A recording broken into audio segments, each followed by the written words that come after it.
I could care less, man. As long as I'm doing everything in my power and I come out on top, wherever the chips fall after that is where they fall. I don't care.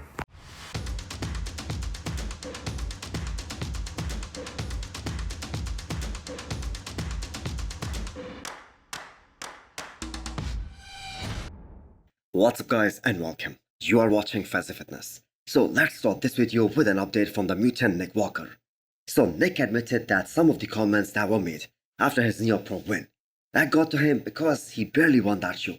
And the bodybuilding community had this idea that this version of Nick Walker that we saw at the New York Pro, that would not be able to make top 3 at this upcoming Mr. Olympia, which is completely true.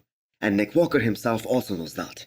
I think there is a mutual consensus among the bodybuilding community that Nick Walker has to come in a lot better than what we saw at the New York Pro if he wants to be competitive against guys like Hadi Choopan, Derek Linsford and Samson Brandao, the guys who were top 3 at the Olympia last year. But now, after taking a few weeks to gather his thoughts, the plan is now all set for this upcoming Mr. Olympia for October. And Nick Walker is gonna make sure that he does everything in his power, and he does his absolute best every single day, and try to duplicate that look that was loading before he got injured in 2023. Because you look at all his interviews and he is very adamant that the look that he was bringing to the Olympia stage last year, he could have won the Olympia title with that package. Because Hadi Choopan wasn't at his very best, and Derek too had some very glaring weaknesses.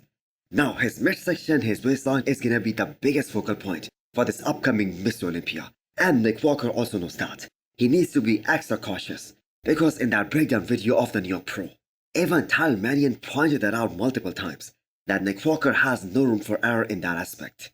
He needs to show up with better quad sweep, but he needs to maintain the smallest possible waistline as well, so that he can enhance his V-taper. And even if he is able to do that, that still won't be as good as Hadi or Derek. But Nick Walker has other tools to counter them.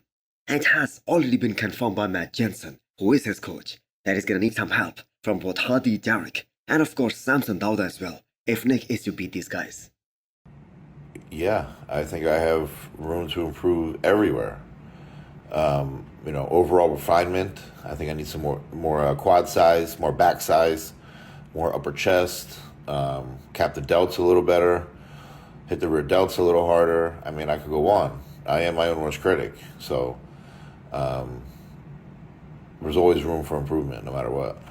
Next up, we have an update from Samson Brandao, who is right now in Kuwait, in a totally different climate. There is blistering heat out there, and that is going to be the case for another few months. So the off-season condition that he's currently showing at 330 pounds, that is just exceptional. So quite easily his best off-season look ever.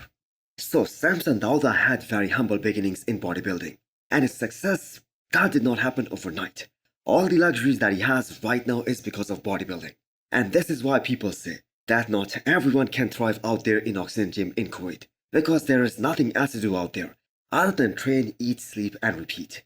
So Samson Brandao is going to do extremely well because he knows what's at stake here.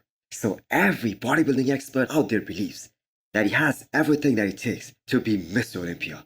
All he needs to do is to come in peeled out of his mind. And we did saw a glimpse of that at the Arnold Classic UK. That version of Samson Brandao was so good. And that was his answer to every critic who says that Samson cannot have thin skin or will never have more detail or more separation. But still, I have to say, him not being able to beat Hadi Choopan, even when Hadi wasn't at his 100%. So Samson really needs to step it up for this upcoming Mr. Olympia in October. And that is why this decision of moving all the way to Kuwait to focus just on bodybuilding was made. Next up is the 16 weeks out physique update of Brandao, another guy who will surely be fighting for his spot in the top 10 at this upcoming Mr. Olympia, especially if he brings that same condition that we saw at the Arnold Classic Ohio. That was the standard set by Brandon, and the all Brazil look. That isn't something that either him or his coach should be proud of, despite the fact that they won that show. So Rafael has been turning things up for this offseason. That was started soon after his win in Brazil, because as good and as complete as he was in Ohio, he still lacks thickness, he still lacks muscle, he still lacks the size, especially in comparison to the top guys. And that is going to be a major factor, which is why it is highly unlikely that he will land in those top 6 spots this year. Now he has one of the most beautiful shapes in the men's open bodybuilding as of right now. and he has been getting bigger at a very slow rate, especially in comparison to guys like Nick or Samson or Hunter. But that is the thing, they are in no rush. These guys are not willing to put on more mass, more size, at the expense of his aesthetics or at the expense of his waistline, because getting too big too fast, that might risk him losing his shape. So his coach Neil Hill said that Rafael needs another 2 years to put on enough mass where he becomes competitive against the likes of Samson Brandao or Andrew Jacked, especially in terms of size. So we will see how it goes for Brandao this year. His last Olympia was back in 2022, where he was placed 10th. So where did you guys have him this year? Can he place as high as top 7? Carlos Thomas Jr. releases new off-scene pictures, looking absolutely mind-blowing. And it is just so unfortunate for the fans and for Carlos himself that he went through an entire prep and he just couldn't step on the Classic Brazil stage. Him, good Vitor, Rafael Brandao, and Antonio Burton. This could have been a more interesting call-out because Carlos has this mass, this size, that insane thickness. He has the freak factor and he has all that with a small waist. And he was very confident that he will be in a better condition than what we saw at Texas Pro last year, where he placed third behind Hunter Labrada and Andrew Jacked. But unfortunately, we could not see that. Now, Carlos did not shut the door of him stepping on the stage this year, but he will most probably be looking at a show sometime in 2025. So Carlos won his pro card back in 2021, and to realize that he has done only one pro show so far in almost 3 years, that is kinda disappointing. And it's about time that he puts himself out there, do multiple shows in a single year, because the more he competes, the better he will get in achieving that perfect stage look. And although that back has been his major weakness, but he still has enough tools to win a pro show and qualify for the Olympia, especially if he comes in more detailed and in a better condition.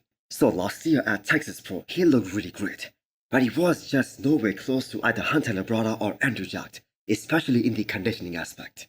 So I think the Arnold 2025, that will be a good show for him to make an impact, with $500,000 on the line. There are gonna be some major players in that show, but sometimes that is exactly what you need to get that comparison and see for yourself where you need to improve the most. What more do you need to do to be more competitive against the top guys? Lastly, I have a classic physique update for you guys from one of the most classic guys out there, Laszlo Szabo, about 7 weeks out of Texas Pro. So his coach Patrick is extremely good at what he does. Laszlo is looking more and more impressive, and by that I mean his quads are looking very much balanced in some of his recent updates. So Laszlo has been pushing really hard in terms of his legs training, especially in these last few months after the Olympia last year. And maybe that was the reason they decided to skip this year's New York Pro, because originally that was their plan. Now, as far as his upper half is concerned, that is arguably one of the best upper bodies in the classic physique division right now. He has those insane proportions, very small waist, huge arms, thick lats, very deep chiseled abs. So in terms of his upper half, he has everything. But now comes the tricky part. He has to make the weight cutoff. And here we have another guy in classic physique who has to sacrifice some muscle, some amount of fullness in order to make the weight cutoff for classic physique. So Laszlo was 15th at the Olympia last year, and he is surely gonna move up in 2024. But the question is, how far up can he move? Can he crack top 10? Do let me know what you guys think in the comments below. And also hit the thumbs up button if you liked the video, and smash the subscribe button if you wanna come back for more. Thanks for watching.